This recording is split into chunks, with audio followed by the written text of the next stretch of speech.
ඔයා ඔස්ට්‍රේලියාවේ හවස 5න් පස්සේ shopping යන්න ගියොත් ගොඩක් කඩවල් වහලා තියෙන්න පුළුවන්. ඔස්ට්‍රේලියාවේ ජීවත් වෙන්න ඉගෙන ගන්න හරි රැකියාවකට හරි යන්න හිතාගෙන ඉන්නව නම් ඒ රට ගැන දැනගන්න ඕනේ අමුතුම සංස්කෘතියක් තියෙනවා. ඒ තමයි ඔස්ට්‍රේලියාවේ shopping hours කියන්නේ. ලංකාවේ අපිට ඕන වෙලාවක මෝල් එකකට හරි කඩේකට හරි යන්න පුළුවන්. හැබැයි ඔස්ට්‍රේලියාවේදී ඒක එහෙම නැහැ. සාමාන්‍යයෙන් බැංකු, පෝස්ට් ඔෆිස්, ඇඳුම් කඩ, ඉලෙක්ට්‍රොනික් shops, shopping malls බොහොමයක් තැන් උදේ 9ට ඇරලා හවස 5 වෙනකොට වහනවා. ඒ කියන්නේ ඔයා 5 වෙනකම් වැඩ කරනවා නම් වැඩි ඉවර වෙලා බැංකුවකට යන්න හරි shopping කරන්න හරි වලට වෙලාවක් හම්බෙන්නේ නැහැ. හැබැයි ඒකට විසඳුමක් විදියට සතියේ එක දවසක් තියෙනවා. ඒ තමයි late night shopping. සාමාන්‍යයෙන් බ්‍රහස්පතින්දා හෝ සිකුරාදා දවසක shopping centers සහ කඩවල් රෑ 9 වෙනකන් අරලා තියෙනවා. ඒ නිසා ඔස්ට්‍රේලියානුවන් ලොකු shopping වැඩ ටික සැලසුම් කරගන්නේ ඒ දවස්වලට.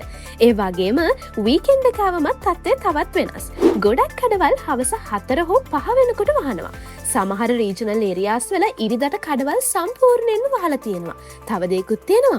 Christmas Day, Good Friday, Anzac Day වගේ ජාතික නිවාඩු දිනවලදී සුපිරි වෙළඳසල් පවා වහන අවස්ථා තියෙනවා. ඒ නිසා ඒ වගේ හොලිඩේස් වලට කලින් ගෙදරට ඕන බඩු ටික අරගෙන තියාගන්න එක අනිවාර්යයි.